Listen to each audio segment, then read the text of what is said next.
Tying in matched feathers is a skill used in a wide variety of flies, from panfish poppers to tarpon streamers.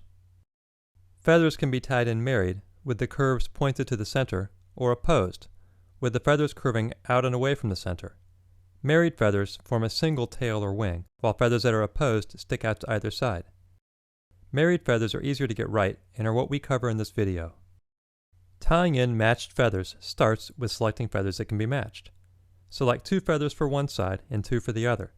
The length and shape of the feathers must be similar, and the curve of the feathers for one side should be a mirror image of the feathers for the other side.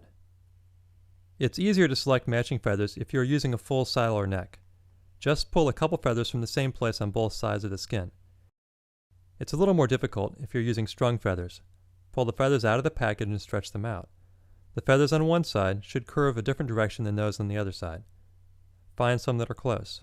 The match does not have to be perfect.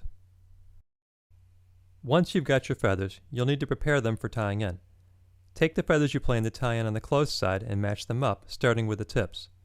From this point, you'll be treating these 2 feathers as one.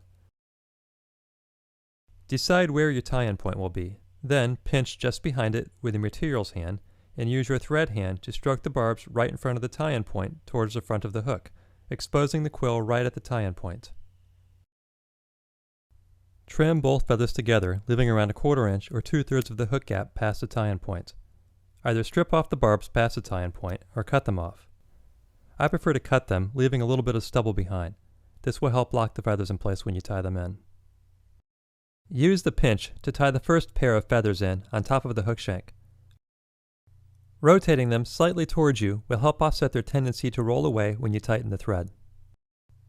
Ideally, the 2 feathers will now be oriented vertically in the same plane as the hook and will appear as one feather. Match up the second pair of feathers and measure them against the pair you've already tied in. Then prepare them the same way. Place this pair on the other side of the feathers you've already tied in, with the tips even. The 2 pairs should curve towards each other. Place the trimmed butt ends on top of the hook and tie them down using the pinch, just like the first set. Pinch both sets of feathers together as you wrap up the hook shank. Once both pairs of feathers are lashed in, spend a little time working them together, making sure they are matched up correctly.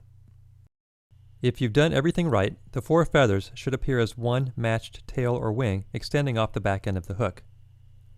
It may take a few tries to get the hang of this. Don't worry if it's not perfect. As long as the feathers aren't so far off that they cause the fly to move unnaturally in the water, the fish probably won't care at all.